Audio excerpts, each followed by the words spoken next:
Jeff Thompson from the Midwest, raised in Columbus, Ohio.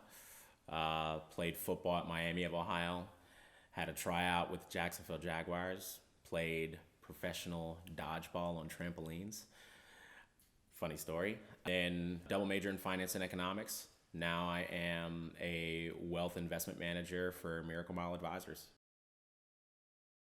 My father wanted me to get introduced to all sports. So I played baseball when I was 3 years old and was much more a baseball person. And then asked to play football at fifth grade. Hated it my first year, but I played running back. So all I did was run away from everyone. But then my second year, loved it in sixth grade. And then after that, I fell in love.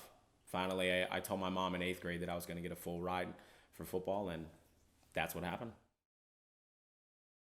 The difference between going from high school to college is night and day. And then going from college to the NFL is night and day.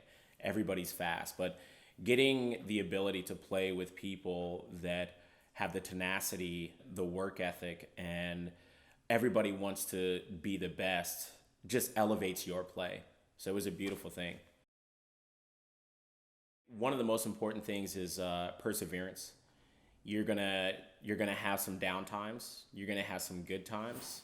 You're gonna have some times where you're experienced like the most fun you've ever had.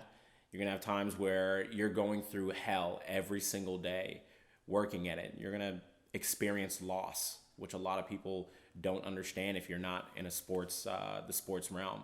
You're gonna experience wins. You gotta understand how to go through the highs and lows. And so you gotta understand how to pick yourself up when you lose. You gotta understand how to celebrate when you win, but continue to move forward and always be able to set goals.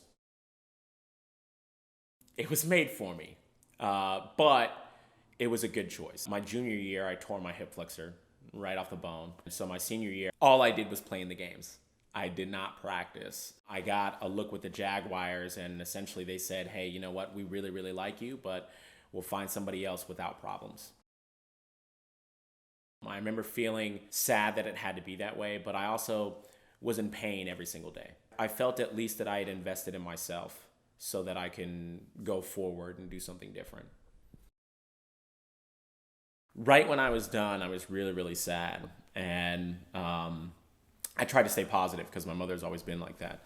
And she teaches us to do that. And in sports, you try to do that as well. What else am I going to conquer afterwards? Really, the hard part was, it was kind of like at a funeral, you have everybody around you when someone dies.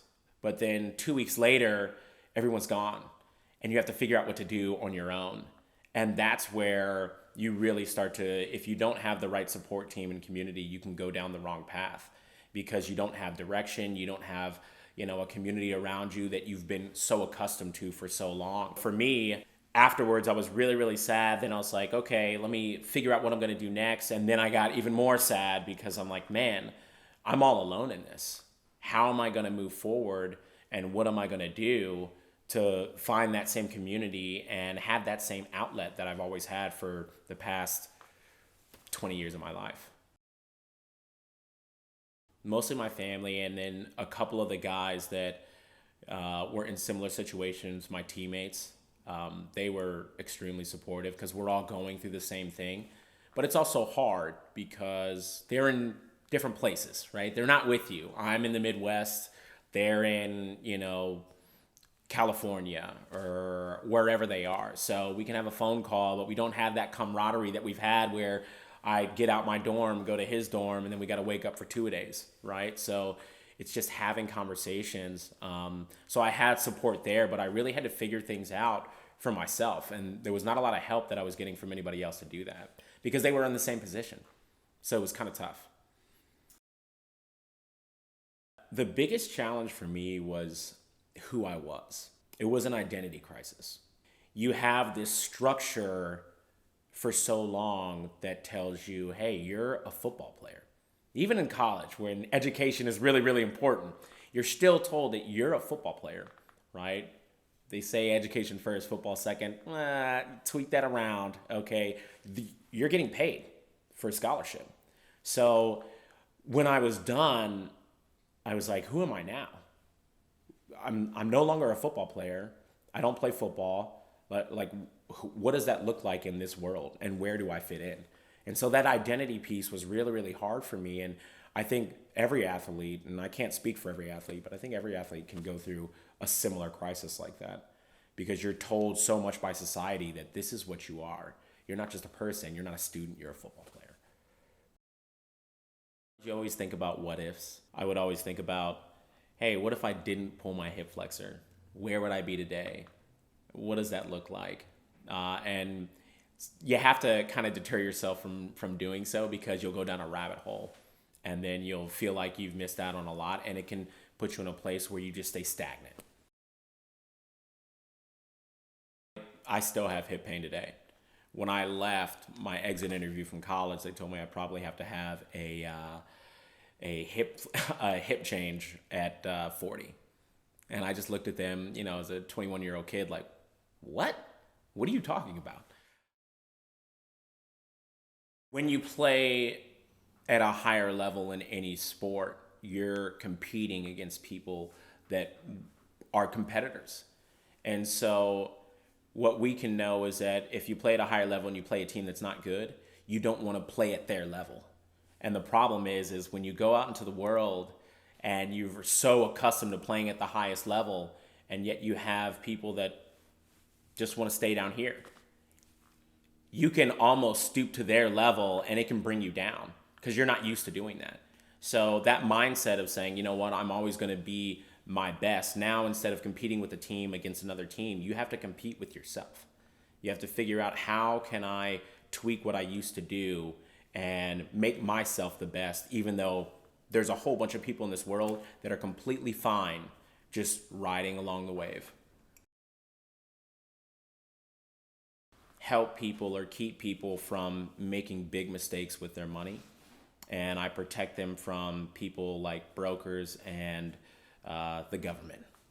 Very tax efficient wealth management for my clients, trying to make sure that they don't make the common pitfalls that most people make.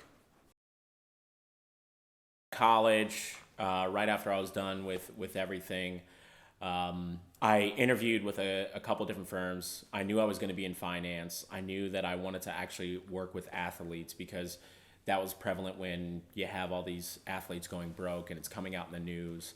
And I started with a company called Edward Jones, and essentially it's knocking on doors. You're a college student right out of college, you get licensed and you're knocking on doors. I was knocking on doors in Indiana. I got a shotgun pulled on me, got 2 guns pulled on me, got a dog chased after me, and still was there for 2 years doing really, really well. There's a lot that have transferred that you don't think about. One of the biggest is discipline. I time block my calendar out as best I can so that I'm kind of on a structured schedule. So you have to be efficient with your time. The other is, my coach used to say this all the time, and I try to live my life by this, is if you take care of the little things, the big things will take care of themselves. So by doing so, if I go over and read the fine print of a client's statement, I'm going to be way better off when he asks me questions about what's going on within his portfolio. So you take care of the little things, the big things take care of themselves. The biggest thing, though, was grit. And there's a lot of different definitions of grit, but grit is severe perseverance. And that is how I have become to be successful, and I feel like that's how a lot of athletes are. At first, when I came out, I thought I was inadequate. I was like, oh man, all these people, they had internships. They did all these different things, and I hadn't. I played football. In college, I was on campus playing football. So I felt inadequate, but then I found that a lot of those skills, if I learned the right way to transfer them, then they would propel me further than most of my other colleagues. So it took me a while. This wonderful woman in my life called my mother, and she does an amazing job of pointing out strengths and how you can transfer strengths from one place to another. So you can be strong in the football place, you can be strong and have a strong work ethic in your work as well. And I was extremely blessed for her to help me see how that looks. It's not an easy transition. It's not something that happens every day, but you got to keep on reminding yourself, this is what you can do if you continue to try to use these skills in the same place. One thing that's extremely helpful is community. When you have other people that have been through what you've been through, and not just someone that's at your level, but someone that has done this, they did that 10 years ago. They went through that, and speaking with them and kind of really having a mentor and having a group of people that are surrounding you, I think is super helpful. The biggest regret was, could I have done more? Athletes, we're always taught to look back and review everything that we've done. After every game, we go back and we watch the game film. And you think about, man, if I just would have, put my plant step this way, or man, if I just would have gave like one more little bit of effort, I could have been fine. And that regret can follow you for around, and you have to be able to forgive yourself and know that, if you truly are who you think you are, you gave everything you give. It's hard to give more than everything you got, but we always think we can. I still struggle with that today. It's bittersweet, but I try to focus on only the positives. When I think about my career, I just think about the family that I built and the friends that I've made that are still some of my best friends today. I look at life as having no regrets. Were there some things that I could learn from that? Yeah, but regrets anymore, no, I choose not to use that word. Let yourself know that it's okay. It's okay to not understand where you're going to go and what you're going to do, but always try to be moving forward and surround yourself with a community that is going to support you. Even if they have been through what you've been through or not, have a community that's going to be supportive and positive. And I think that's the biggest thing that you can do, is that community piece is what we are all longing for. And it will push you to the next level and keep that mentality that you have in order to be successful. I would have went from where I started after college to where I am now so much faster. But I just didn't know. And you don't know what you don't know. And I feel like these things are coming up now, versus in the past. We didn't even think about it. Just said, oh, you're an athlete. No, now you're not. Go off into the world. So it's great that we have people now that are thinking about what they're doing.